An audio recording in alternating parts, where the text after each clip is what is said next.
ఆరుగాలం శ్రమించి పండించిన పంటకు గిట్టుబాటు ధర రాక ఆర్థికంగా నష్టపోతున్నామని రైతులు వాపోతున్నారు. లక్షలాది రూపాయలు అప్పు తెచ్చి మిర్చి పంట సాగు చేస్తే కనీసం పెట్టుబడి కూడా రావడం లేదని ప్రభుత్వం స్పందించి సరైన మద్దతు ధర కల్పించాలని వారు డిమాండ్ చేస్తున్నారు. వరంగల్ ఎనుమాముల మార్కెట్ ను బహుజనవాది డాక్టర్ వివేక్ సందర్శించారు.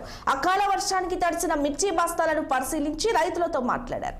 అనంతరం రైతులతో కలిసి మార్కెట్ సమీపంలో రహదారిపై రాస్తారోకో చేపట్టారు. వ్యాపారస్తులు సిండికేట్ గా ఏర్పడి రైతన్నను నిండా ముంచుతున్నారని మండిపడ్డారు.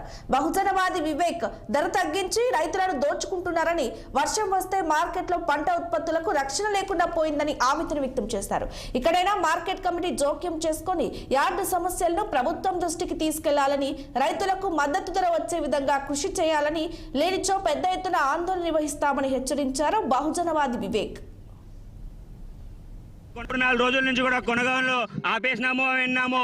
ఇటువంటి కొనుగోలను కేవలం వాళ్ళ వ్యక్తులకు కాకుండా ఒక అన్నదాతకి మెరుగే విధంగా కొనుగోలు ప్రక్రియను ఇమీడియట్ గా చేయాలి అని చెప్పి కోరుతా ఉన్నా. ఈ పరిస్థితులు ఇంకా కొనుగోలు కొనసాగితే మాత్రం ఇక్కడ ఉన్న ప్రభుత్వానికి, ప్రభుత్వ రిప్రజెంటేటివ్స్కు నేను హెచ్చరిస్తా ఉన్నా. ఇంకా మద్దతు ధర కూడా పలకరించవలసిందిగా మీ అందరినీ కూడా కోరుకుంటా ఉన్నా.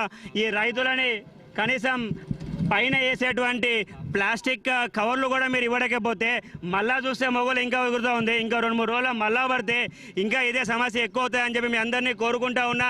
ఇక్కడి నుంచి వెంటనే కూడా ప్రభుత్వం స్పందిస్తుంది అని చెప్పి నేను భావిస్తూ ఉన్నా. స్పందించిన ఎడల ఇంకా ఈ యొక్క రెవల్యూషనరీ మూవ్మెంట్ని, కార్యక్రమాలని ఇంకా ముందుకు తీసుకుపోతామని చెప్పి తెలియజేస్తా ఉన్నా. 4 రోజుల నుంచి కూడా కొనగోలు